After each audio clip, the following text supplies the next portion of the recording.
មានព្រានាមថាវិជាចរណៈសម្បណ្ណោ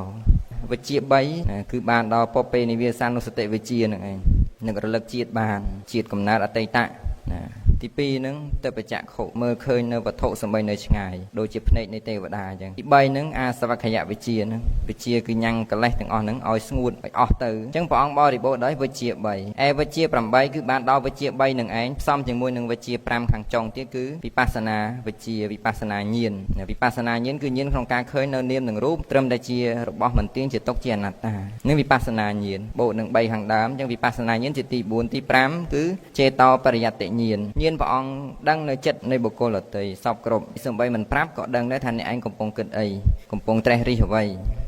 ទី6មនោមយិទ្ធិញាណមានញាណគឺបំផ្លែងរូបកាយព្រះអង្គនឹងឲ្យទៅជាច្រើនបានមានទម្រង់ដូចគ្នាមនោមយិទ្ធិសម្រាប់ទៅតាមចិត្តព្រះអង្គចង់ឲ្យបានយ៉ាងម៉េចគឺយ៉ាងហ្នឹងប្រមាណគឺប៉ុណ្ណឹងចង់បាន1000គឺ1000រូបហ្នឹងមិនមានការផ្លែកគ្នាទៅដូចគ្នាបេះបិទការផ្លែងរូបទៅជាប្រភេទផ្សេងហ្នឹងគឺបានដល់មនោមយិទ្ធិញាណមួយទៀតហ្នឹងទឹកបសោតៈទឹកបសោតៈបានដល់ការស្ដាប់ឮដែលជាទឹកហ្នឹងសំបីតែឮឆ្ងាយនៅឆ្ងាយគេនិយាយឆ្ងាយប៉ុណ្ណាក៏នៅតែឮដែរប្រៀបដូចជាត្រចៀកនៃទេវតាហ្នឹងក៏ព្រះអង្គមានដែរមួយទៀតចុងក្រោយទី8គឺអធិវិធៈញាណព្រះអង្គសម្រេចដោយរិទ្ធផ្សេងចង់ហោះក៏បានជ្រែកដីក៏បានទៅទេវតាទៅទេវលោកដោយមួយខណៈមួយផ្លេតទៅដល់ដោយរិទ្ធគេហៅថាអធិវិធៈញាណអញ្ចឹងព្រះអង្គប្រកបដោយញាណគឺវិជាទាំង8ហ្នឹងឯងពាក្យថាញាណក្តីវិជាក្តីបានដល់បញ្ញាហ្នឹងឯងមិនខុសគ្នាទេវិជាញាណបញ្ញាគឺប្រែដូចតែគ្នាអមោហៈហ្នឹងក៏ដូចតែគ្នាដែរបានដល់បញ្ញាហ្នឹងឯងគឺព្រះអង្គបរិបូរដោយវិជា3វិជា8ចរណៈ15យើងសិក្សាពាក្យថាចរណៈប្រែការប្រព្រឹត្តក្នុងទីនេះគឺការប្រព្រឹត្តដើម្បីឲ្យដល់នៅព្រះនិព្វានមាន15ដែលព្រះអង្គសម្បីព្រះអង្គនៅជាពពោធិសត្វក្តីជាព្រះសម្មាសម្ពុទ្ធនេះហើយក្តីក៏ព្រះអង្គមិនលះបង់ទេអញ្ចឹងបានព្រះអង្គមានព្រានាមថាវិជាចរណៈសម្បណ្ណោនោះបរិបូរដោយវិជា3វិជា8និងចរណៈ15ចរណៈ15ហ្នឹងគឺមិនប្របាក់រាប់ទេ7ខាងដើមគឺអរិយត្រម7ហ្នឹងឯងណាសទ្ធាសតិហិរិអតបៈវិរិយៈសុតៈបញ្ញាហ្នឹងឯងទី8គឺភោជនេមតញ្ញុតា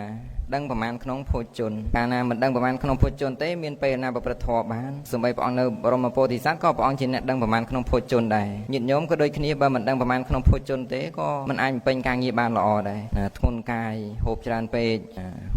កឬក៏ហូបរបស់ដែលមិនគួរដល់ខ្លួនអាពីតឈឺអីចឹងទៅហ្នឹងទី8ទី9ជាកិរិយានុយោគៈព្រះអង្គជាអ្នកប្រកបក្នុងការភ្ញាក់រលឹករយរលឹក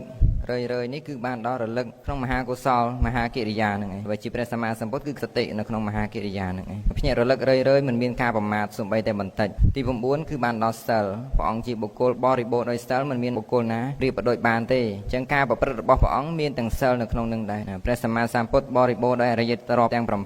រះអង្គជាអ្នកសង្រួមក្នុងភោជន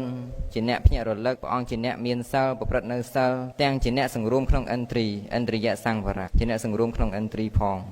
នឹងឯងជាចរណៈជាការប្រព្រឹត្តរបស់ព្រះសម្មាសម្ពុទ្ធបើយើងចង់បានដល់ព្រះនិព្វានតើប្រព្រឹត្តតាមព្រះអង្គរៀនធ្វើតាមព្រះអង្គបាន11ហើយ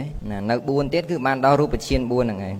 រូបឈាន4មានបឋមឈានទុតិយឈានតតិយឈាននឹងចតុតឈានដោយអំណាចនៃចតុកណីអញ្ចឹងគឺបានឈាន4នឹងបញ្ចូលនឹង11មិញទៅសរុបទៅជា15ហៅថាចរណៈ15នោះដែលព្រះអង្គជាអ្នកបរិបូរដោយវិជ្ជា3វិជ្ជា8និងចរណៈ15